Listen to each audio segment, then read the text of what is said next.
আসসালামু আলাইকুম সুপ্রিয় ভিউয়ার্স, আজকের রান্নায় কি রয়েছে বলেন তো? আজকের রান্নায় রয়েছে লাউ দিয়ে মুরগির মাংস। যে রান্নাটি আপনারা দেখার জন্য আগ্রহে অপেক্ষা করছিলেন, সেই রান্নাটি আজকে নিয়ে চলে এসেছি। লাউ দিয়ে মুরগির মাংস, এটা আমার আজকে প্রথম রান্না।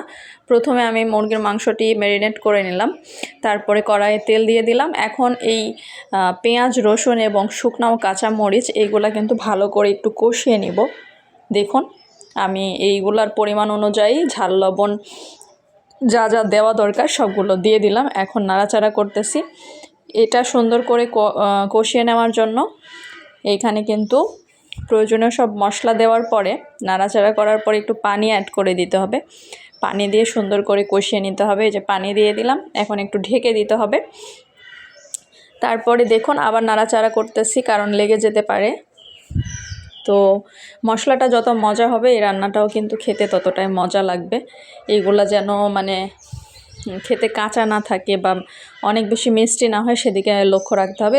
এখন আমি মাংসগুলো দিয়ে দিলাম, দিয়ে একটু নাড়াচাড়া করছি। তারপরে এইখানে কিন্তু ধুয়ে নেওয়া এবং কেটে রাখা লাউগুলো দিয়ে দিব। দেখুন, মাংস প্রায় আমার সুন্দর একটি কালার কিন্তু এখনই চলে এসেছে।